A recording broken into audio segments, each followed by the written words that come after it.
ಮುಖ್ಯಮಂತ್ರಿ ಡಿಕೆ ಶಿವಕುಮಾರ್ ಮತ್ತು ಉದ್ಯಮಿ ಗೌತಮ್ ಅದಾನಿ ಭೇಟಿಯ ವಿಚಾರಕ್ಕೆ ಸಂಬಂಧಪಟ್ಟ ಹಾಗೆ ಬೆಂಗಳೂರಲ್ಲಿ ವಿಪಕ್ಷ ನಾಯಕ ಆರ್ ಅಶೋಕ್ ಪ್ರತಿಕ್ರಿಯೆ ಕೊಟ್ಟಿದ್ದಾರೆ.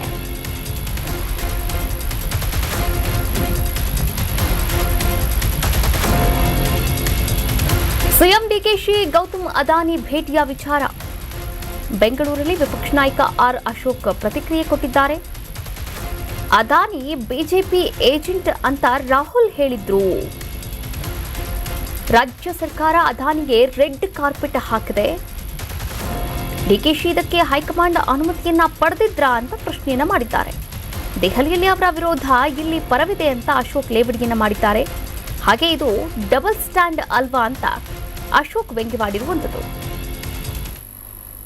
ಸಿಎಂ ಡಿಕೆ ಶಿವಕುಮಾರ್ ಅವರನ್ನ ಗೌತಮ್ ಅದಾನಿ ಅವರು ಭೇಟಿ ಮಾಡಿದ್ದಾರೆ. ಕೆಲ ಕಾಲ ಮಾತುಕತೆ ಕೂಡ ಆಡಿದ್ದಾರೆ ಎನ್ನಲಾಗ್ತಾ ಇದೆ. ಈ ಒಂದು ವಿಚಾರಕ್ಕೆ ಸಂಬಂಧಪಟ್ಟ ಹಾಗೆ ವಿಪಕ್ಷ ನಾಯಕ ಆರ್ ಅಶೋಕ್ ರಿಯಾಕ್ಟ್ ಮಾಡಿರುವಂಥದ್ದು. ನೋಡಿ, ರಾಜ್ಯ ಸರ್ಕಾರ ಅದಾನಿಗೆ ರೆಡ್ ಕಾರ್ಪೆಟ್ ಹಾಕಿದೆ. ಆದರೆ ಅದಾನಿ ಬಿಜೆಪಿ ಏಜೆಂಟ್ ಅಂತ ರಾಹುಲ್ ಹೇಳಿಕೆಯನ್ನ ಕೂಡ ಕೊಟ್ಟಿದ್ರು. ಡಿಕೆಶಿ ಇದಕ್ಕೆ ಹೈಕಮಾಂಡ್ ಅನುಮತಿಯನ್ನ ಪಡೆದಿದ್ರಾ, ಅಂದರೆ ಭೇಟಿ ಮಾಡೋದಕ್ಕೆ, ಚರ್ಚೆ ಮಾಡೋದಕ್ಕೆ ಅಂತ ಅಶೋಕ್ ಅವರು ಲೇವಡಿಯನ್ನ ಕೂಡ ಮಾಡಿರುವಂಥದ್ದು. ಸಿಎಂ ಡಿಕೆಶಿ ಅವರೇ ರಾಹುಲ್ ಗಾಂಧಿಗೆ ಬುದ್ಧಿ ಹೇಳಿ, ಟನೆಲ್ ರೋಡ್ಗಾಗಿ ಕಳ್ಳ ಹಾದಿಯನ್ನ ಹಿಡಿಬೇಡಿ ಅಂತ ಸೂಚನೆಯನ್ನ ಕೂಡ ಕೊಟ್ಟಿದ್ದಾರೆ. ಇನ್ನು ಮಾರಿ ಕಣ್ಣು ಹೋರಿ ಮೇಲೆ ಡಿಕೆ ಕಣ್ಣು ಪಾರ್ಕ್ ಮೇಲೆ ಬಿದ್ದಿದೆ. ಅಂದರೆ ಈಗ ಪಾರ್ಕ್ನಲ್ಲಿ 5% ಜಾಗವನ್ನು ಸಾರ್ವಜನಿಕರಿಗಾಗಿ ಬಳಕೆ ಮಾಡಿಕೊಳ್ಳುವಂತಹ ವಿಚಾರಕ್ಕೆ ಸಂಬಂಧಪಟ್ಟಂತೆಯೂ ಕೂಡ ಇಲ್ಲಿ ಪ್ರಸ್ತಾಪ ಮಾಡಿದ್ದಾರೆ, ಮಾತನಾಡಿದ್ದಾರೆ. ಯಾವುದೋ ಒಂದು ಪ್ರಾಜೆಕ್ಟ್ಗಾಗಿ ಪಾರ್ಕ್ ಮೇಲೆ ಕಣ್ಣಿಟ್ಟಿದ್ದಾರೆ ಡಿಕೆ ಶಿವಕುಮಾರ್ ಅವರು. ಇನ್ನು ಅದಾನಿಗೆ ಅನುಕೂಲ ಮಾಡಿಕೊಡೋಕೆ ಈ ರೀತಿ ಮಾಡ್ತಾ ಇದ್ದಾರೆ ಅಂತ ವಿಪಕ್ಷ ನಾಯಕ ಆರ್ ಅಶೋಕ್ ಅವರು ಇವತ್ತು ಸುದ್ದಿಗೋಷ್ಠಿಯಲ್ಲಿ ಡಿಕೆ ಶಿವಕುಮಾರ್ ಅವರ ಈ ಒಂದು ಯೋಜನೆ ಕುರಿತಂತೆ ಹಾಗೆ ಟನೆಲ್ ಸುರಂಗ ಮಾರ್ಗದ ಕುರಿತಂತೆಯೂ ಕೂಡ ಮಾತನಾಡಿರುವಂಥದ್ದು. ಗೌರವಾನ್ವಿತ ರಾಹುಲ್ ಗಾಂಧಿ ಅವರು ಅದಾನಿ ಬಿಜೆಪಿ ಏಜೆಂಟ್ ಅಂತೆ. ಅದಾನಿ ಬಿಜೆಪಿಯ ಏಜೆಂಟ್ 100 ಸರಿ ಹೇಳ್ಬಿಟ್ಟವ್ರೆ. ಮತ್ತು ಎಲ್ಲ ಅವ್ರ ಪಾರ್ಟಿಯವ್ರಿಗೂ ಎಲ್ಲ ಮೀಟಿಂಗಲ್ಲೂ ಹೇಳಿದ್ದಾರೆ ಅದಾನಿ ಬಿಜೆಪಿಯ ಏಜೆಂಟ್ ಅಂತ.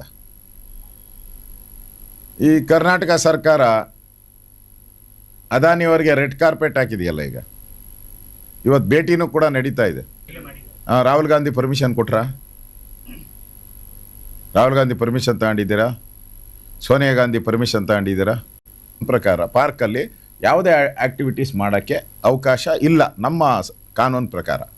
ಈಗಾಗಲೇ ಹಲವಾರು ಸುಪ್ರೀಂ ಕೋರ್ಟ್ ಆದೇಶಗಳು, 100 ಆದೇಶಗಳು ಬಂದಿದೆ, ಹೈಕೋರ್ಟ್ ಆದೇಶಗಳು ಬಂದಿದೆ. ಪಾರ್ಕ್ ಮುಟ್ಟಬೇಡಿ ಅಂತ ಹೇಳಿದ್ದಾರೆ. ಈಗ ಹೊಸ ಕಾಯ್ದೆ ತರ್ತಾ ಇದ್ದಾರೆ ಮಿಸ್ಟರ್ ಡಿ ಕೆ ಶಿವಕುಮಾರ್ ಅವರು. ಏನು ಅಂತ ಹೇಳಿದ್ರೆ, ನೀವು ಪಾರ್ಕಲ್ಲೂ ಕೂಡ ಏನು ಬೇಕೋ ಕಟ್ಟಡಗಳನ್ನ ಕಟ್ಬೋದು. 5% ಜಾಗವನ್ನು ಗುತ್ತಿಗೆ ಕೊಡ್ಬೋದು, ಸೇಲ್ ಮಾಡ್ಬೋದು ಪಾರ್ಕಲ್ಲಿ. ರೆಡಿ ಮಾಡ್ಕೊಂಡವ್ರೆ. ಯಾವುದಕ್ಕೋಸ್ಕರ? ಇದಕ್ಕೋಸ್ಕರ ಅದಾನಿ ಈಗ ಬಂದಿದ್ದಾರಲ್ಲ, ಅದಕ್ಕೋಸ್ಕರ ಒಂದು ಪ್ರಾವಿಷನ್ ಮಾಡ್ಕೊತ ಇದ್ದಾರೆ. ಈಗ ಲಾಲ್ಬಾಗಲ್ಲಿ ಪ್ರತಿಭಟನೆ ಮಾಡ್ತಾರೆ. ಇಲ್ಲೂ ಸ್ಯಾಂಕಿ ಟ್ಯಾಂಕಲ್ಲಿ ಅಲ್ಲೂ ಹೋಗ್ತೈತೆ. ಸ್ಯಾಂಕಿ ಟ್ಯಾಂಕ್ ಕೆರೆ ಹತ್ರ ಹೋಗ್ತಾ ಇದೆ. ಕೆರೆ ನೀರೆಲ್ಲ ಗೋವಿಂದ ಆಗೋತತೆ. ಅಲ್ಲಿ ಬಂದರೆ, ಟನಲ್ ಬಂದರೆ ಕೆರೆಯಲ್ಲಿ ಏನು ನೀರೇ ಉಳಿಯಲ್ಲ.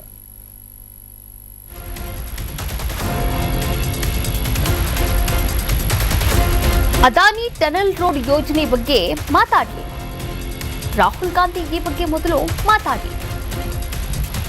ಬೆಂಗಳೂರಿನಲ್ಲಿ ವಿಪಕ್ಷ ನಾಯಕ ಆರ್ ಅಶೋಕ್ ಆಗ್ರಹ ಮಾಡಿದ್ದಾರೆ. ಅಲ್ಲಿ ಎಲ್ಲೋ ಅಂಡಮಾನ್ ನಿಕೋಬಾರ್ನಲ್ಲಿ ಹೋರಾಟವನ್ನು ಮಾಡ್ತಾರೆ, ಮರಗಳು ಉಳಿಯಲಿ ಅಂತ ಹೋಗಿ ತಬ್ಬಿಕೊಳ್ತಾರೆ. ಎಲ್ಲೂ ಲಾಲ್ಬಾಗ್, ಸ್ಯಾಂಕಿ ಕೆರೆಗೂ ಕೂಡ ರಾಹುಲ್ ಗಾಂಧಿಯವರು ಬರಲಿ, ರಾಹುಲ್ ಬಂದು ಕಡಿಯುವ ಮರಗಳನ್ನು ತಬ್ಬಿಕೊಳ್ಳಿ. ನಾನು ಇದಕ್ಕಾಗಿ ರಾಹುಲ್ ಗಾಂಧಿಗೆ ಆಹ್ವಾನವನ್ನ ನೀಡ್ತಾ ಇದ್ದೇನೆ ಅಂತ ರಾಹುಲ್ ಗಾಂಧಿಗೆ ನೇರವಾಗಿ ಆಹ್ವಾನಿಸಿದ್ದಾರೆ ವಿಪಕ್ಷ ನಾಯಕ ಆರ್ ಅಶೋಕ್ ಅವರು ಸುದ್ದಿಗೋಷ್ಠಿಯ ಮೂಲಕ. ರಾಹುಲ್ ಗಾಂಧಿಯವರೇ, ಬಾಯ್ ಬಿಡಿ, ಕಣ್ಣು ತೆರೀರಿ, ಕಿವಿ ಸ್ವಲ್ಪ ಓಪನ್ ಮಾಡಿ. ಎಲ್ಲೆಲ್ಲೋ ಹೋಗಿ ಧರಣಿ ಮಾಡ್ತೀರಾ, ಇಲ್ಲೂ ಬಂದು ಒಂದು ಸ್ವಲ್ಪ ಧರಣಿ ಮಾಡಿ. ಅಂಡಮಾನ್ ನಿಕೋಬಾರಲ್ಲಿ ಹೋಗಿ ಮರ ತಬ್ಕೊಂಬಿಟ್ಟವ್ರೆ. ಫೋಟೋ ಬೇಕಾ? ಅಂಡಮಾನ್ ನಿಕೋಬಾರಲ್ಲಿ ಹೋಗಿ ಮರ ತಬ್ಕೊಂಬಿಟ್ಟವ್ರೆ. ಬೆಂಗಳೂರಲ್ಲಿ ಬಂದು ಲಾಲ್ಬಾಗಲ್ಲಿ ಒಂದು ಮರ ತಬ್ಗಳಿ. ರಾಹುಲ್ ಗಾಂಧಿಯವರೇ, ನೀವು ನಿಮ್ಮ ಸಿಸ್ಟರ್ ಅಲ್ಲನಪ್ಪ, ನೀವು ನಿಮ್ಮ ಸಿಸ್ಟರ್ ಇಬ್ಬರೂ ಬಂದು 2 ಮರನ ತಬ್ಗಳಿ. ಆದರೆ ನಿಮ್ಮ ತಾಯಿಯವ್ರನ್ನೂ ಕರ್ಕೊಂಬನ್ನಿ, ಅಮ್ಮವ್ರನ್ನು ಗೌರವಾನ್ವಿತ ಕರ್ಕೊಂಬಂದು ಇಲ್ಲೂ ಪರಿಸರ ಉಳಿಸಿ ಜಾಗೃತಿ. ಅಂಡಮಾನೇ ಉಳಿಬೇಕು. ಅಲ್ಲಿ ಅಂಡಮಾನಲ್ಲಿ ಉಳಿಬೇಕು ಅಂತಂದ್ರೆ ಇಲ್ಲಿ ಬೆಂಗಳೂರು ಹಾಟ್ ಸ್ಪಾಟ್ ಇದು. ಪೊಲ್ಯೂಷನ್ ಲೆವೆಲ್ 180 200ಕ್ಕೆ ಹೋಗ್ತಾ ಇದೆ ಈಗ ನಮ್ದು ಬೆಂಗಳೂರು. ಪೊಲ್ಯೂಷನ್ ಲೆವೆಲ್ ಬೆಂಗಳೂರಲ್ಲಿ 180 to 200 ಹೋಗ್ತಾ ಇದೆ ಈಗ. ನಮ್ದು 50 ಒಳಗಡೆ ಇತ್ತು, 50 ಒಳಗಡೆ ಇತ್ತು. ಈಗ ಅದು 180 200 ಹೋಗ್ತಾ ಇದೆ ನಮ್ದು. ನಾನು ಹೇಳಿದ್ದು ರಾಹುಲ್ ಗಾಂಧಿಯವರೇ, ಬಾಯ್ ಬಿಡಿ, ಕಣ್ಣು ತೆರೀರಿ, ಕಿವಿ ಸ್ವಲ್ಪ ಓಪನ್ ಮಾಡಿ.